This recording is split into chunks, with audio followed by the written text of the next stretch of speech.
Oh, hi.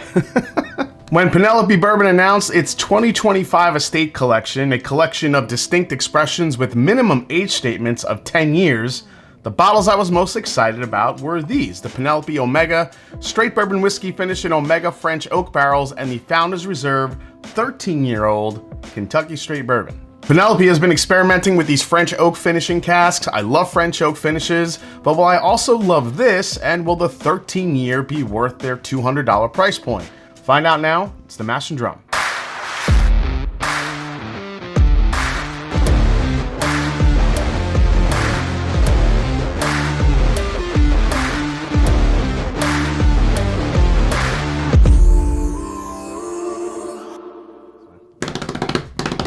What's up, folks? I'm Jason C. from the Mash and Drum, and welcome back to the show. Like the video, subscribe to the channel, and thanks for all the support and all the wonderful questions that you guys have been leaving in the comments. We'll tackle one of those today with today's question of the day. So, in addition to the Omega and the Founders Reserve 13-year, the estate collection also includes their 10-year private select blend and single barrel straight bourbon offerings. So since we have two bottles to review today, let's start with the Omega. Now with the Omega, we are getting an 11-year straight bourbon whiskey that has been aged for an additional year in Radu Omega barrels, considered to be the pinnacle of French oak innovation. Now this is gonna sound a little markety. You guys know I like all the marketing, but according to the brand, these barrels were meticulously designed by Radu Cooperage, a global leader in barrel production who pioneered oak scan technology to scientifically select staves with the exact chemical composition needed to achieve the desired flavor profile. Science. Now this features a mash bill of 78% corn, 10% rye, and 12% malted barley. Omega is bottled at 109.8 proof and dressed in an elegant burgundy and gold label bottle. A limited allocation of about 10,800 bottles of 750 milliliters will arrive in select markets for suggested retail price of $129.99, so 130 bucks. All right, let's get a pour here. You guys know I love French oak finishes. The Bamberger's PFG is still going down as one of my favorites this year. To see different distillers using French oak is one of my favorite things. All right, let's get into this one. I get so much honey coming out of this. For me, I mean, French oak, usually I get fruit, I get some chocolate. I think the spice is there from the French oak for sure. Get a lot of rich baking spice, but the amount of honey I'm getting is interesting. I'm wondering if it's the combination of the Heaven Hill distillate they're using in here versus the French oak, kind of like how they're working together. Tons of vanilla here. I mean, this is very classic to me from a bourbon flavor profile, especially on the nose. A lot of vanilla, a lot of honey, a lot of baking spice. I mean, I feel like there is a little bit of dark fruit there, but it's not coming through as much as maybe as I would want. But let's see what we get on the palate. Cheers. Yeah, it's all on the palate. That's delicious. You have a nice contrast between the vanilla honey versus this dark fruit / spice. And that's what I love about French oak. It delivers all these different flavors in one sip. I think that's the thing that I love about French oak the most. And when you're working with a distillate that's really solid, like a Heaven Hill distillate, or Schmevin Schmill, not sure if I'm allowed to say Heaven Hill. This is the type of balance you can get, which I really enjoy. Man, second sip, it gets more berry, like strawberry. It's like strawberry borderline like raisin, where you get this really dark fruit, just this little tiny punch of it that comes through with the the very dark fruit, the concentration of like a raisin or a date or even a fig to that end. But I think it's a little bit brighter, but I love the spice here. I love the finish. Is the French oak finish is doing what it does with that chocolate. This is really good. This is, I don't know if this would compete with PFG. I just think it's kind of a different expression. PFG is very dark, very oak forward. I think the French oak in that is almost above and beyond and just really powerful. Whereas this, it's just a little bit more of a delicate balance, but I think the balance here is perfect. I think Penelope did a really good job with this one. I actually think a little bit of the mash bill is coming through. That typical mash bill flavor that you get from, Heaven Hill, Schmevin Schmill, whatever you want to call it, it's there. You get a little bit of the nuttiness on the back end, which I think works with the dark fruit. kind of a peanut butter and jelly type aspect, but not super into that avenue, just a little bit of it. But I love the vanilla honey and the spice and the sweet and the fruit combination that this brings. This is one of those bottles where I think it's super crushable, yet it brings a really good experience. It's very balanced. It's got a lot of fruit. It's got a lot of sweet. Yeah, plus you're getting a nice 11-year age statement on this. I think this is actually a really good release from the estate collection this year. So, all right, let's go to the heavy hitter, the Founders Reserve. Now, the Founders Reserve, in contrast to the Omega, you could see it's a little bit more elevated. Not sure if you could see on camera. Maybe you could see it in the B-roll. There's more of an embossed Penelope logo here on the front. It just feels richer. It feels bolder. This one is definitely where I think Penelope wants to put more of their premium type of look and feel into the whiskey. So let's open this one up. So the 2025 Founders Reserve has a mash bill of 78% corn, 10% rye, and 12% malted barley, just like the Omega. It's aged 13 years and bottled at cask strength of 121.4 proof. It's packaged, like I said, in that signature deep green Founders Reserve box. Approximately 3,700 cases will be on the shelf in select markets for a minimum suggested retail price of $200 per 750 milliliter bottle. So let's get into this one. Now, I'm expecting more classic flavors compared to the Omega, especially using that same mash bill, but we'll see what we get here.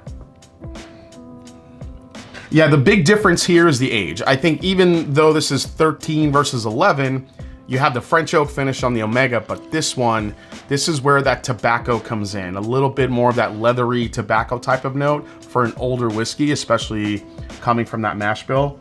It's got all the classic notes you would expect. Your caramels, your vanillas, all of it. I would argue there's a slight cherry note here. I think it's a different type of fruit than we were getting the Omega. This is more of a classic bourbon dark fruit note. But I really like the tobacco, the leather in here. I think it just kind of sets it off and lets you know it's an older whiskey. So let's give it a try.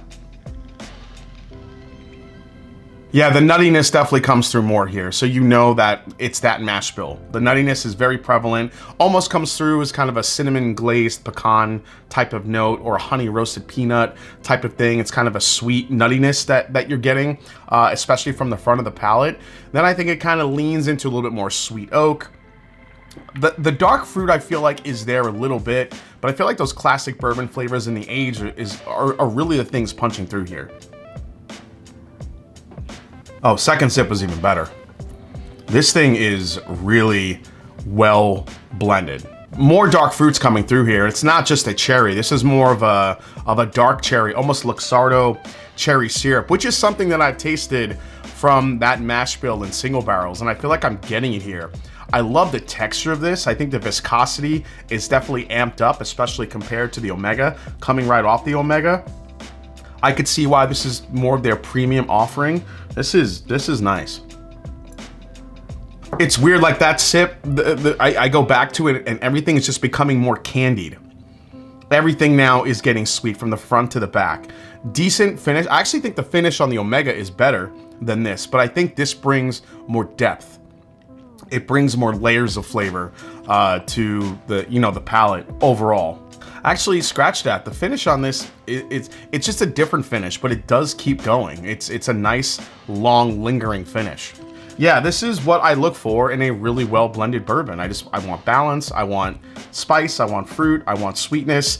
And if you could carry that through from the front to the back of the palate, you got something. And I think this is what this bottle does. So I gotta say, I like this way more than last year's Penelope Estate Collection, at least the high age green box one. I think this is definitely an elevated experience from what we experienced last year. Now I'm just getting like cherry candy, Swedish fish, the nuttiness, the leather. Oh, this thing is really good. I expected this to be good, but not this good. So I think that the Penelope, as much as I love the Omega and the French oak, I feel like this Penelope Estate Collection, this 13 year, the Founders Reserve, I think this is a little bit on a different level for me. Really digging this. I have to do some comparisons, but overall, two fantastic releases from Penelope.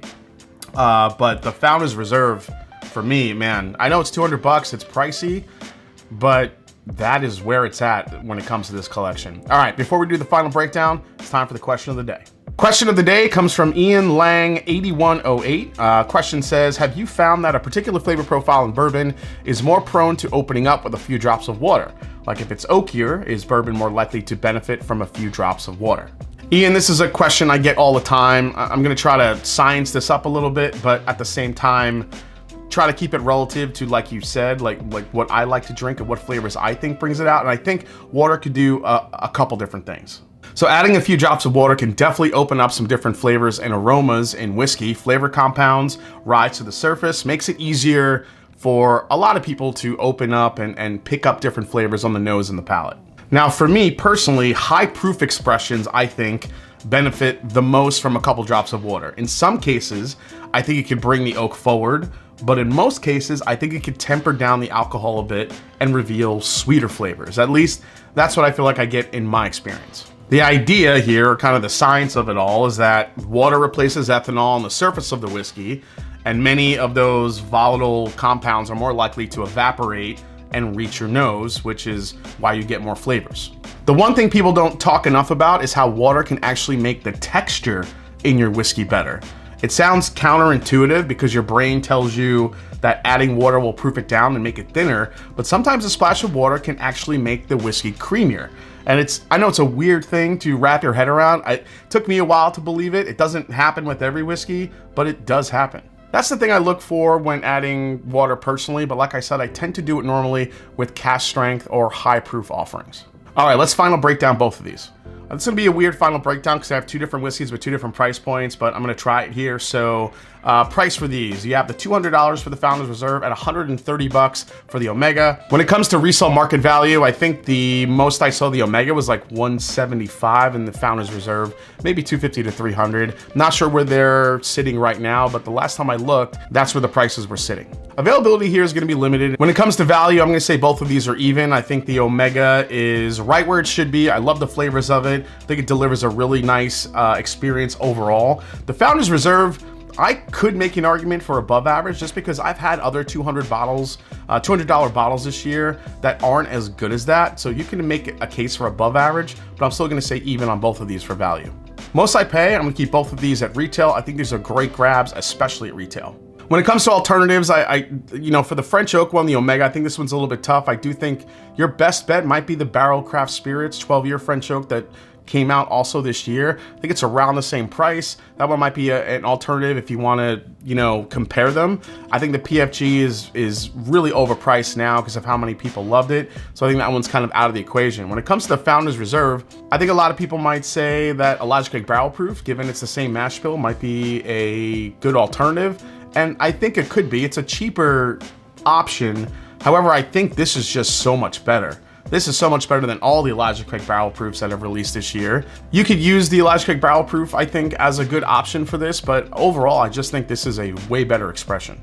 And recommend, is this a skip, a try before you buy, a buy, or a buy and back it up? I think that the Omega is good enough for a buy, especially if you like French oak. If you don't like French oak, that's gonna be more of a try before you buy. I love French oak. And I think this is a really nice representation of what French oak can bring to a whiskey in balance. When you talk about this Founders Reserve, I don't know. Every time I go back to this, it's opening up. This is a borderline buy and back it up for me. It's really good. It's really delicious. It's balanced. It's deep. It's rich. Has age. This thing is really good. I would say a buy. But I think when some people have it, they might want to try to back it up. But again, it's a $200 bottle. It's up to you. But overall, two really good, solid expressions from Penelope. Penelope just keeps bringing out really, really good whiskeys at decent prices. All right, guys, I hope you enjoyed this review for the new Penelope Omega and Founders Reserve for 2025. Hope you enjoyed it. If you did, hit the subscribe button below. Please hit the like button. And if you haven't yet, find me on Instagram. Let me know down in the comments if you've gotten any of these two. Let me know down in the comments if you have been lucky enough to find either of these two, what you think. Am I crazy? Do you agree? Let me know down in the comments. And as I always say, it's not about the whiskey, it's the people you share with. Cheers, and I'll see you next time right here on The Master and Drum. Where's my whiskey? It's over here. Cheers, guys.